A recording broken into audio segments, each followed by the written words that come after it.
Hi, and welcome to Drafting Compliance. I'm Kane, he's Tom, and last week we talked with Matt Fryer of Infoblox. Today, we're talking about supply chain risks. But before we get to that, I want to mention we're sitting in the same room here in Austin, Texas, and we're in front of a live audience in front of our first user conference ever, and we've got some beer. We do. What are we drinking today, Tom? It looks like there's quite a bit of adoption happening in the crowd, too. So I'm excited about that because I'm hoping we get some reactions out of the crowd, maybe some input as well. Today I'm drinking, I don't know what everybody else is drinking, but I'm drinking Austin Beer Works Fire Eagle American IPA. Fire Eagle, isn't that a song? Not that I'm aware of. All right, it sounds like a But song title it could to me. be. Maybe you could write it. It's dripping. Yeah, that's a good sign. I do want to just mention this one hits. This is 7.3%. Oh, goody. So those who are drinking that get a good start tonight. I think the other options out there is like a Pilsner and a cider. So there's something for everybody. So everybody enjoy. I am going to crack this beer. Yeah, we should definitely crack this. And all right. Now, I love that we have a smaller glass today, Tom. I usually can't fit mine in a glass, but I don't think I'll drink this much This could be anyway. a Dixie cup, and you still wouldn't get through it. Oh, come on now. I get through the top eighth of an inch at least. This has got an aroma, doesn't it? I can smell it from here. Well, I'll be honest. For an IPA, it's got a lot of clarity, so that surprises me right off the bat. I can see people through this. That's Yeah, kind of amazing. it almost looks like an American lager. So that's a surprise to me. Usually IPAs have a little bit more haze to it. So it's getting a little bit of an orangish look too, especially out of here, right? I would also guess this is probably the West Coast variety. Oh, that smells delicious, doesn't it? I mean, that immediately has some welcoming aroma, some hoppy aroma. I don't know. This kind of smells to me like my teenage years, honestly. Yeah. That's right. Well, I was always putting deodorant on in my teenage years, so I didn't have that problem. Before Axe body spray was a thing. Yeah. Man, I mean, this is promising. This has a lot of character just in the nose. I mean, I'm smelling citrus, a little bit of mango maybe. Oh, I can get the mango out of there, actually. Yeah. Didn't we do a mango beer? And it was. I think we did. I think terrible. You equally hated that one. So, is anybody else drinking this? Should we try it? All right. Cheers to the audience. Let's see Cheers. how this one goes.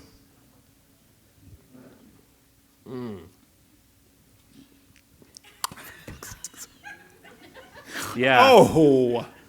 This is delicious for sure.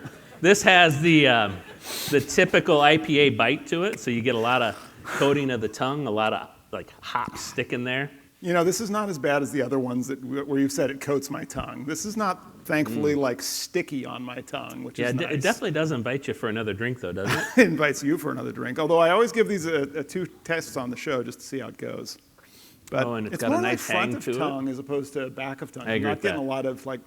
Yeah. I do get the mango flavor and a bit of citrus on it. Also some kind of like baking spice or what are those grains of paradise. I'm so proud right now. You've really tasted it. I mean, it's not just pure disgust. I mean, I think we can all recognize the evolution and the maturity that's happening here on stage.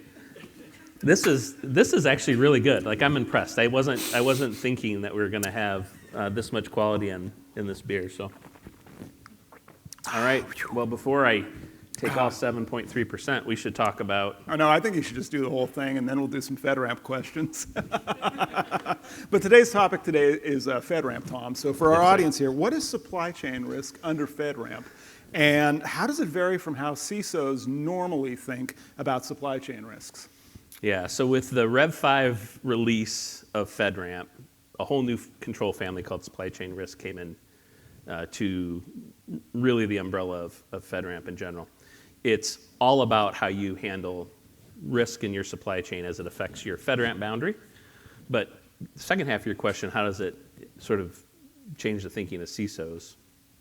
CISOs in general should be thinking about this anyway. So it shouldn't be a big surprise. Certainly if we look at the history starting with maybe Target in 2013, SolarWinds, read your headlines today. Supply chain risk is a real risk, and it should be things that CISOs are thinking about pretty regularly, and I guarantee those that are in the room that have this responsibility, they are thinking about it. So this is really the federal government catching up to where CISOs are thinking anyway. All right, and so then how does FedRAMP Moderate really address the challenges of supply chain risks for cloud service providers? Yeah, it's an interesting thing. So in 2021, President Biden released in his executive order. Yeah, the EO. Yeah. 14,017, I think. And if I got that right, I haven't had enough beer, but I'm pretty sure I got that right. So hand it over. So really with that, he mandated the fact that we have to, as a federal government, be more responsive to supply chain risk. We have to do a better job of assessing that risk and responding to that risk. FedRAMP Moderate is really taking on and building from that directive, and it's really saying what are the best practices in supply chain. Really starts with NIST. NIST released it first, but FedRAMP adopted it. So this is just the best practices around what we can do to mitigate our risk in supply chain. All right, and so how do those, the FedRAMP approach vary in terms of best practices from what we've seen in the commercial sector? Is there anything differentiated or specific that makes it federal as opposed to just commercial? Sure. The piece that makes it federal is the prescriptive nature of it, right? So we see that CISOs have largely put in vendor management programs, have largely started to adopt things like, hey, we've got to review a breach report, a breach stance, a DPA maybe. Perhaps they're collecting SOC 2, but those are sort of checkmark pieces of vendor management. What the federal government is mandating is you actually take a very proactive approach to assessing risk, and it has some pretty wild requirements that I think most organizations are not doing today. We'll talk about some of those in a bit. All right, fantastic. And if you're enjoying this show on YouTube, please do ring the bell to get notifications about my quest to find an actually tolerable beer, or subscribe to us in your podcast app of choice to listen along and make this part of your monthly routine. So Tom, what specific controls are in place in FedRAMP Moderate to mitigate risks related to the software supply chain? Yeah, there's quite a few. So the easy one to understand is you just have to have a program that pulls in all of the content associated with those vendors and assesses the risk. So whether it's data you collect personally or whether it's data that is publicly available, you have to be pulling those data sources in and assessing it for all your vendors. This especially applies to software where you are actually attaching to your boundary with somebody who's transferring data back and forth, right? So it, of course, also commingles into a bunch of controls you already have. So perhaps you have you should have, if you're in FedRAMP, a configuration management control, a vulnerability management control in place. This really marries in tightly with that, with those additional plans that you have in place, and helps you assess supply chain in terms of the holistic approach you're taking to assess risk in general in your program. All right, and I also recently saw something about NIST putting out a hardware supply chain security risk management. It's not fully baked yet, but has that been incorporated yet into FedRAMP? There's some really general ideas around that you have to. So the one that I really think enterprises are going to struggle with is you have to be able to detect tampering in hardware. Mm. And I imagine like interdiction, for example, where somebody catches something while it's in transit and modifies the chipsets. Kind of like happened in, That's right. Wasn't it Forbes, it was Bloomberg, right? That thing about the tip the size of a pencil tip? Yeah, it was actually, I have a picture of it somewhere. It was the size of a grain of rice that was put on chipboards, and that was a temporary. So you tell me how enterprises are going to detect that level of tampering. It's going to be a challenge, and it's going to require probably some services to spin up that help organizations comply with it. So it's an interesting one. Yeah, it certainly is going to be a challenging one for cloud service providers, just given the volume of chips that they're purchasing as well as other hardware. Well, and it's certainly a nod to some of our foreign competitors in terms of folks that are largely thought of as bad actors in that space. And I won't name any names here, but you guys can China. Think of some of them. Yeah, rhymes with mina, but yeah, I mean they're known to have put backdoors into hardware, and that's another thing you have to look for is vulnerabilities inside your hardware and your software for backdoors, things that are not supposed to be there, and you're supposed to be able to detect them. So again, most enterprises do not have that capability. That's really a red team capability that a lot of organizations just simply don't have. All right, and I know that you said that FedRAMP is fairly prescriptive. So what are the required steps for vendors to report a supply chain related incident when we're operating under FedRAMP Moderate? Well, obviously, we talked a little bit about how it integrates with other pieces of your security framework. Vulnerability management is a piece of that framework that is a part of continuous monitoring with FedRAMP. This marries directly into it. So if you find a vulnerability, you have to report it through that. You also have to put it on your POAM, so you're tracking and you're understanding the timeline for your risk mitigation associated with it. There isn't a special reporting mechanism associated with FedRAMP just for supply chain. They're expecting you to marry it into your existing ConMon. One other thing that's sort of interesting is the notification requirements around it also extend to your vendors. So you have to have specific agreements with all of your vendors to make sure they notify you if they have a vulnerability or a known threat within their own stack. So suddenly you've pushed out your program to another step that you haven't previously probably had built into your program.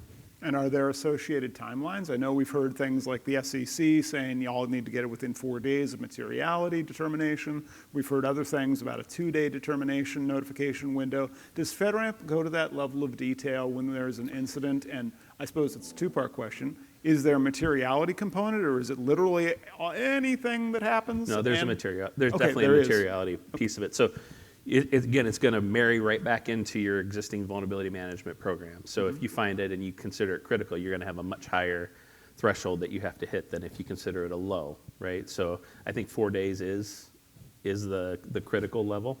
I'd have to go back and refer to notes, but think of like a 4, 30, 90, 180 sort of timeline, depending on the severity of it.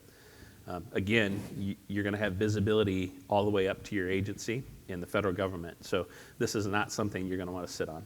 Right, and now you just mentioned an interesting point there around agencies. So as a cloud service provider, how are agencies actually validating security stance of a cloud service provider's supply chain, not just them, but their entire supply chain under FedRAMP Moderate?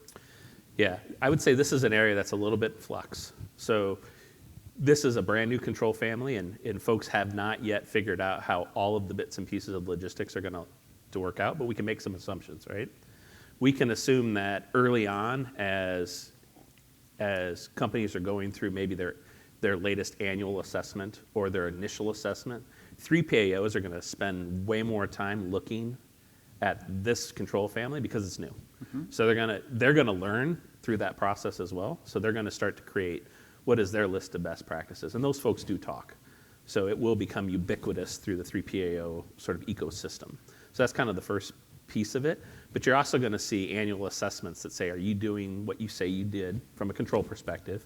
You're going to report on your vendor list just like you do any other configuration list that you have. They're just another member of your configuration management database. Okay, and that's going to probably also spin off a bunch of documentation. So what type of documentation is going to be required to prove compliance with supply chain risk management, given that it's so new under FedRAMP Moderate? Yeah, documentation is really sort of the backbone of FedRAMP, right? So like any other control family, you're going to have a policy, you're going to have process. With this control family, you're going to have an actual plan, which has a little different connotation than process or procedure does underneath FedRAMP, so it's going to have more meat to it.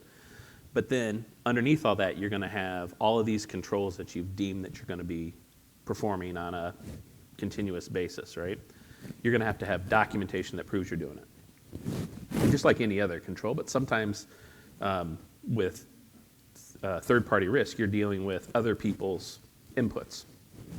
So you don't necessarily control the timeline as minutely as you do with your own environment. So you have to be careful to be on top of your vendors to provide you that same level. But again, underneath the FedRAMP Moderate umbrella, everybody in your authorization boundary should also be at that same level. So they should understand that requirement. Just like you have, they have it. Okay, fantastic. Well, I think at this point we've hit that point in the show where we need to talk about our beers and evaluate how well. I can't help but notice, Tom, you have not drank nearly so much. Well, it isn't because I haven't enjoyed it. It's been really good. I did have a second pour out of my glass. You can have another pour out of mine as well. I'm just going to finish. I've pretty much got a whole one right here. You know what? It's always fun to hear your take on it. So, well, I always like to see how these things change over time after they've been exposed to air and had a chance to breathe a little bit to see if that is a thing. If the nose change. I'm getting banana now. It's kind of got a that banana. Again could be that whole deodorant. Oh, okay, that's your new deodorant smell. Okay, fantastic, Tom, who smells like a banana. Yeah. And something else fruity in there as well.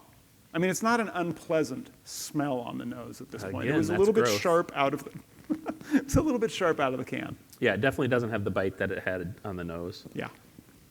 I just smell sort of like the hop character in it. So it's gotten pretty faint, so it's hard to really give detail behind it. But the flavor still has opened up quite a bit, in my opinion. We'll give it another go, and then we'll rate it on our 10-point scale.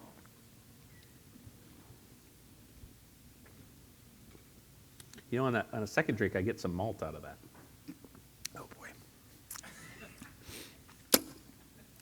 Oh, it's got a pucker factor now. Does I had anybody not else expected taste that. Are you tasting a little bit of malt on the backside now? I am. Again, Which surprises me in an IPA. This is just taking me back to my misspent teenage years where Old English was a fine beer of choice. So now, do you want to review first, or should I review No, you first? go ahead. Okay, I can. Okay, so this is not the most offensive thing I've drank. Nice. This is also not the best thing. I think the highest I've given on this show so far has been a 4 or a 5, and the lowest that I've given is a 2. Yeah. This is kind of feeling like a 3 to me. 3? It's a 3. It's not terrible. I wouldn't recommend it to people, actually, that I like. Actually, I don't think I'd recommend it to people I don't like. But again, this is Fire Eagle American IPA from Austin, Texas. So you're giving it a 3. I'm giving it a 3 out of 10. So this is a West Coast IPA. It has a lot of hop character up front. It's not super balanced with like a citrus flavor on the other side of it. So I really like the citrusy IPAs a lot, but I like West Coast too. But I'm not going to give it the highest score because I like the citrusy ones better. I really so like this one some might of be the down in the ratings then. I like some of the complexity that's happening on the backside of this now. Like I think it's interesting to taste hop up front and malt on the back. So I always give points for character. So I'm going to give this probably a 6. A 6. Boy, Yep. this one's going to rank low though. Yeah, I mean, again, if it were a hazy IPA, I'd probably give it like an 8. I can see that. But again, it's very drinkable. Like I think you would agree on that. It's just I would agree you can drink this. It's inviting me back. So I might even have a second can. Why not? It's only 7.3%. But no, I think it's a good beer. Does anybody else want to give their? Anybody else have a? Peter, do you have an opinion? What do you think? I'd give it a 7. I like Hearing a 7 from 7. the audience. I feel like we're at the Olympics now. We need to have those cards that we hold up for diving. You gentlemen right back there drinking it. What do you think? What's your opinion? I'm partial to it. I'm from Austin. They've got a brewery right near me. Okay. This is like a 7.5, 8 for me. Oh, nice. So we're hearing from a local, repping their local, saying Yeah. it's about an 8. Yeah, Okay, that I checks feel like out. it gets a 1.5 just because you're local. Yeah, for sure. Yeah. What about you, gentlemen? I give it a 5. 5. Hearing Yeah. a 5 from the middle table. I'm from Dallas, so we have a bunch of local breweries, and I'm partial to the IPAs there, so I'd probably give it a 6. Yeah. So again, losing a point because you're a Dallas kid, not an Austin person. So, yeah, I get it. All right, very good. Well, I hope I can share a beer with you all here shortly. I think it's pretty good. Yep, but for the main recording now, that's all for today. So if you think you know of a beer that I'll like, or if you have a FedRAMP question, please do drop it in the comments below. And remember to like our LinkedIn and YouTube pages to hear our live interview with information security professionals.